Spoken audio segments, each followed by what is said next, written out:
હવે રાજભોગમાં તુલસી શું કામ ધરાય ને બાકીના ભોગમાં નથી ધરાતી?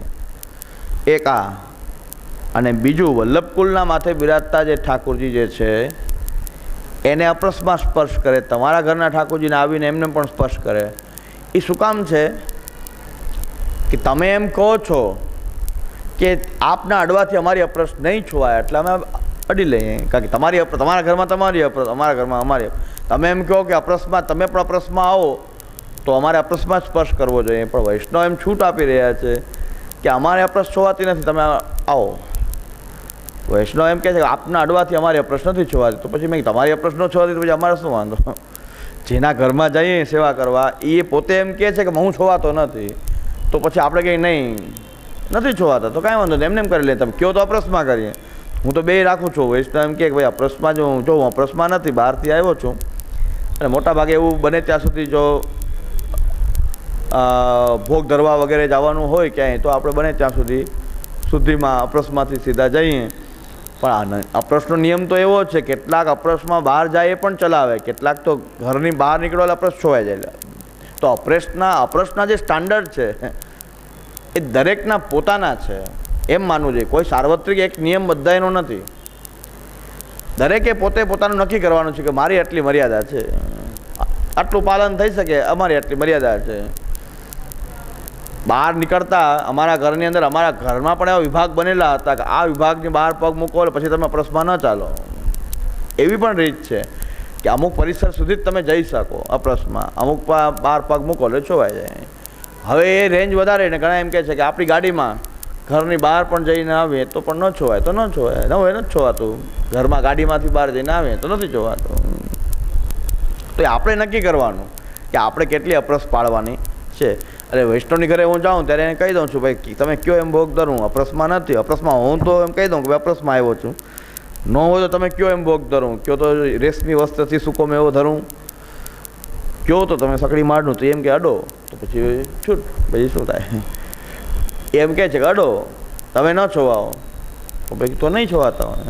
એ તમારી ઘરમાં તમારી અપ્રસ, અમારા ઘરમાં અમારી અપ્રસ.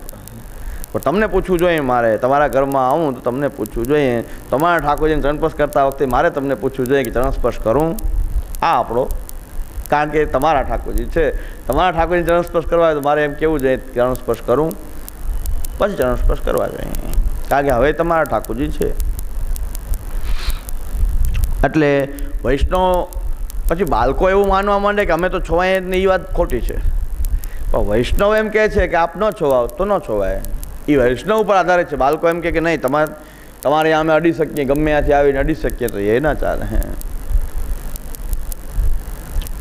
હું તો એ પૂછી લઉં છું ભાઈ તમે જે મરજાદ પાડો એ મરજાદ હું પાડતો નથી. કયો તો સકડી મારનું, કયો દૂધ ગરમ ભોગ ધરું, કયો મને જરાય વાંધો નથી. તમે ના પાડો તો જરાય મને ખોટું ન લાગે. તમે સારી મરજાદ પાડતા હો, હું એવી ન પાડતો હોઉં, તો મારે તમને કેવું છે કે ભાઈ સકડી મારનું કે અનસકડી મારનું કે દૂધ ગરમ મારનું, તમે ગયો એ ભોગ ધરી દો. તમે ના પાડો કે ન અડો તો ન અડો. આ વાત છે. જો અમે નાતી જાતિમાં ખાનપાન કરતા હોઈએ છીએ એવી કોઈ મર્યાદા પાડતા નથી. તમે જે મર્યાદા પાડતા હોય એવી નથી પાડતા. કોઈ ટીકાના હેતુ નહીં, સારા હેતુથી કે તમારી અપ્રસ સારા પ્રકારની છે, અમારા કરતાં સારી છે, તો મારે તમે કયો તો સ્પર્શ કરો. વૈષ્ણવ એટલી કૃપા રાખે છે કે આપ તો છોવાવ જ નહીં, અડો જ બધે. તેટલી કૃપા રાખે છે કે એમ કહે છે કે અડો, કાંઈ વાંધો નહીં, સકડીમાં અડો, ગમે અડો. એક વખત આમાં બહુ ઘણા વર્ષ પહેલાં અમારા ઘરે એક વૈષ્ણવ જલ લેવા માટે આવ્યા. એટલે કોઈ કે જલ લેવડાવશો? તો હું અંદર હતો, મેં લેવડાવ્યું જલ. એ કે ભાઈ મારે મરજાદ છે હો. મેં કીધું મારે તો નથી. એને એમ કે આ જલઘડીઓ જ હોય ને અહીં તો એ કે જલગડામાં ઊભો હોય તો કંઈ બાળક તો એને વિચારને ખબર નહીં. એ કે ભાઈ મારે મરજાદ છે, એ પ્રકારે છે ને, એ પ્રકારે છે પણ મારે નથી. તો પછી જલ લેવડાવીને પાછું હું ત્યાં બેઠો તો મેં કીધું આ છું, આપું છું મરજાદ, મારે નથી. એટલે કે ભાઈ જરાક મારે મરજાદ છે, એ પ્રકારે લેવડાવજો એમ કે ભાઈ ગમે એ ક્યાંક લેવડાવી દેતા નહીં. મેં કીધું એ પ્રકારે જ લેવડાવીશ પણ મારે મરજાદ નથી એમ. એટલે એવું વિચાર બાપાને ખબર નહોતી. એટલે મેં જલ લેવડાવ્યું. તો અમારે ત્યાં આવ્યા એમ કે જલગડામાં જલગડિયા હોય, બાળકો તો કંઈક બેઠક અંદર બેઠકમાં બિરાજતા હોય ને, અહીંયા હશે એની કલ્પના ને કે આવતા હોય અહીંયા હશે, ત્યાં ઊભા હોય. મેં કીધું આ તો સારું છે. મેં કીધું દરવાજો ખોલીએ. આ તો કહે કે આવો તો દરવાજો ખોલીએ. ઘણા એને ખબર ન હોય કે મારા શ્રી મળશે. મેં કીધું મળશે, બેસો. પછી આવીને બેસી જાય, બોલો શું કામ છે? કે મારા શ્રી મળશે. મળશે, બેસો અહીંયા. એ રોલ પૂરો કરીને પછી મારા શ્રી રોલમાં આવી જાય. ઓલા કહે ને ખવાસ લઈ જાય, એમાં બેસાડી દઈએ, અહીં બેસો, હમણાં પધારશે. પાછા અહીંયા આવી જાય. એટલે વૈષ્ણવ જે છે આવી અપ્રસ ચલાવે છે અમારી લોકોની, એટલે ચાલે, નકર ન ચાલે. વૈષ્ણવ ના પાડે કે નહીં ચાલે તો ભાઈ અમારે પણ રેશમી વસ્ત્રથી એ ભોગ ધરવાનું કહે તો રેશમી વસ્ત્રથી ધરી દેવું જોઈએ. ઘણા વૈષ્ણવને ખબર નથી હોય, બિચારા શું કરે, ભોગ ધરતા વખતે મને રેશમી વસ્ત્ર આપે, ચરણસ્પર્શ પછી કરે.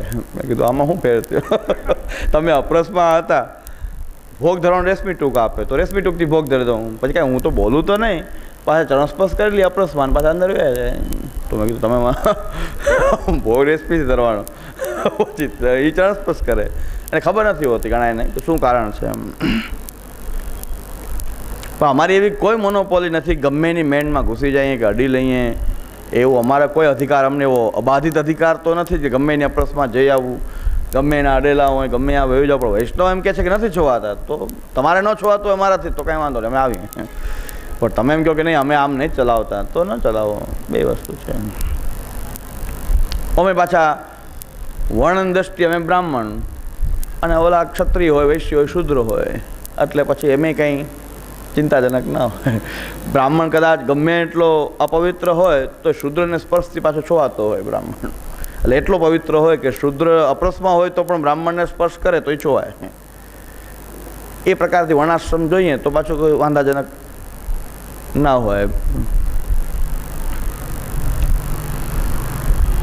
અને જો ઠાકોરજી નામનો ધંધો કરીએ તો શૂદ્રથી પણ નીચા ચાંડાલ તો બધા છોવાઈ જાય અડવાથી અમને. એટલે ઘણા હું કહેતો હું, તમે ઘણા બહુ અપ્રસ પાડતા હોય, એકદમ કડક અપ્રસ, એકદમ જોરદાર અપ્રસ રાખતા હોય, એવા ગરમ હોય, એકદમ ગરમ હોય, તો ક્રોધથી તો ચાંડાલ વધ થઈ ગયા, તમે એડાલ બધું છોવાઈ ગયો. હવે ક્યાં બાકી રહ્યું કંઈ? કોઈ અપ્રસમાં ભૂલ કરે તો ગરમ થઈ જાય એકદમ. મેં કીધું ગરમ ન થવું એ સૌથી મોટી અપ્રસ, કારણ કે ક્રોધ આવ્યો એટલે ચાંડાલ વધ થયો, ચાંડાલનો સ્પર્શ બરાબર થઈ ગયું બધું. તો હવે અપ્રસ ક્યાં રહી? એટલે પાછું થઈ ગયું ને દુનિયા ગોલ, બધું ફરીને પાછું એ પૃથ્વી ગોળ છે. કેવી રીતે કે ભાઈ અપ્રસ બહુ રાખે, પાછો ગરમ એટલો બધો હોય કે જરાક કંઈક ભૂલ થાય તો એકદમ ગરમ થાય. ગમે એટલી ભૂલ થાય ગરમ ન થવું જોઈએ, કારણ કે અપ્રસ રાખવી હોય તો. કારણ કે ક્રોધ આવ્યો અપ્રસમાં એટલે ચાંડાલ થઈ ગયા ને આપણે. ચાંડાલ થયા એટલે ચાંડાલ જ્યાં જ્યાં સ્પર્શ કરે બધું છોવાય. શુદ્રથી પણ નીચા ચાંડાલ કહેવાય, શુદ્રથી પણ નીચા ચાંડાલ કહેવાય. તો હવે એના સ્પર્શથી તો બધું જ છોવાય.